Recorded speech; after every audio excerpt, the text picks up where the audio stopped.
think you can kind of tie these two things together, which is double down and the problems that the Obama administration is having with its health care rollout.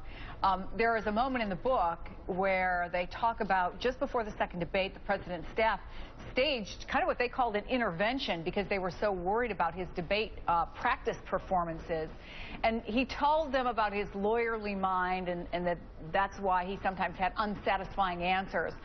Mark Halpern actually this morning tied those two things together. Let me play that for you. Almost everything he's having trouble with now, trouble with Congress, trouble with public opinion, trouble with explaining himself, is you can see in that scene where he's laying himself bare in a way he normally doesn't do to anybody. Matt, for a president who has been such an incredible communicator, has communication sometimes been his downfall, too? I think he's been an incredibly bad communicator. I think it's actually kind of a myth that he has some special talent to convince the American people about things, especially when it comes to Obamacare. I think... Well, you know, maybe in that instance. I mean, I've seen him do some amazing things. He's very good at... He's very, very good at winning elections, and he's also very, very good at soothing people in moments of tragedy, for sure. But that's not necessarily to say that he's very good at selling policies. He's been selling Obamacare since 2009, and he's done so with repeated acts of mendacity. I mean, he said you can keep your health care plan and your doctor, period. Read the Wall Street Journal this morning about someone contra Senator Tom Harkin who said, yes, I had a health care plan and a doctor that I like. I have stage 2 gallbladder cancer. Now I'm wondering when I'm going to die because I'm being kicked off here. These kinds of lies actually really do matter. More than just a communication fix.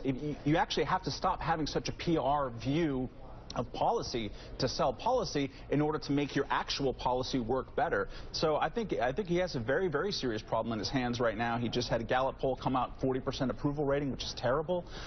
You know, you have to have policies that work, and you have to be honest when you sell them. He has not been honest, in my view, about his signature domestic achievement. Let me read one more excerpt from the scene about the debate from Double Down. Quote, now he was faced with an event that demanded an astronomical degree of fakery, histrionics, and stagecraft, and while he was ready to capitulate, trying to capitulate, he found himself incapable of performing not just to his own exalted standards, but to the bare minimum of competence. Acres of evidence and the illusions of his fans to the contrary, Barack Obama, it turned out, was all too human. At this moment, Jackie, what do we know about the level of concern, nervousness in the White House about Obamacare? You know, what they should be concerned about is 2014, because beyond the policy, there's a political cost, and it could be the Senate. That's why you have Senate Democrats saying things like fix this and trying to propose things that they think might help make this policy work better going forward. Mary Landrieu, Mark Pryor, all of these, Mark Begich, you have all of these vulnerable senators in red states that are really saying, okay, the time is now to get this together, and that's what they should be worried about going into 2014, because this has got to get better for those senators to hold on.